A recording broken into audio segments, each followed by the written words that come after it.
Gazda Production uvádza. Ľudia, 2020 stojí za prd, prečo nemôžeme žiť v jednoduchších časoch? Jednoduchšie časy. Keď sa začneš na verejnosti dusiť z vody, ale nechceš, aby si ľudia mysleli, že máš koronavírus. Stretol som chlapca pred obchodiakom, ktorý plakal. Stratil 200 eur, tak som mu dal 40 ečka z tých 200, čo som našiel. Keď ťa Boh odmení, mal by si sa podeliť.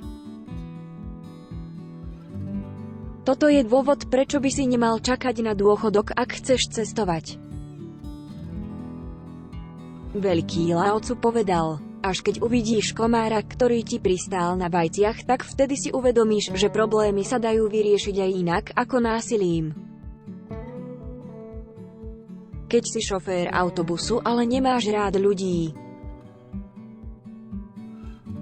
Videl som, ako nejakú babičku na ulici bijú dvaja chlapci, tak som utekal na pomoc. Nemala žiadnu šancu proti nám trom.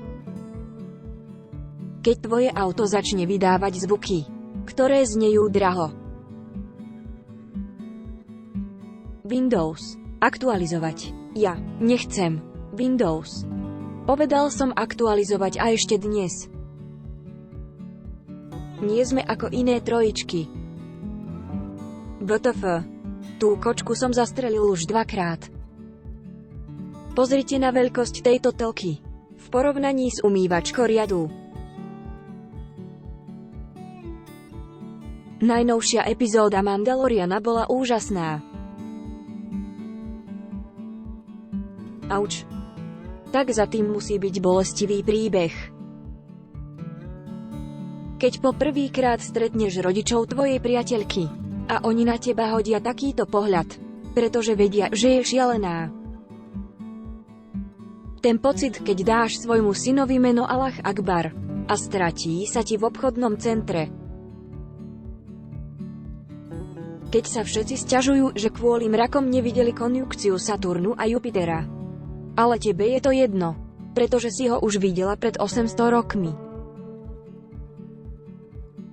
Kde je diera, tam je cesta.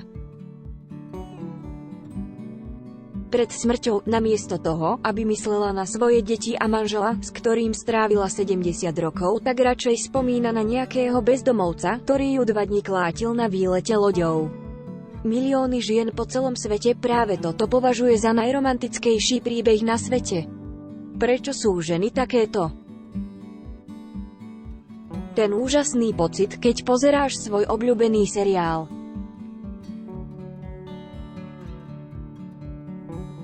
Pikachu, použij bleskový útok a ukonči to. Ďakujeme za pozornosť.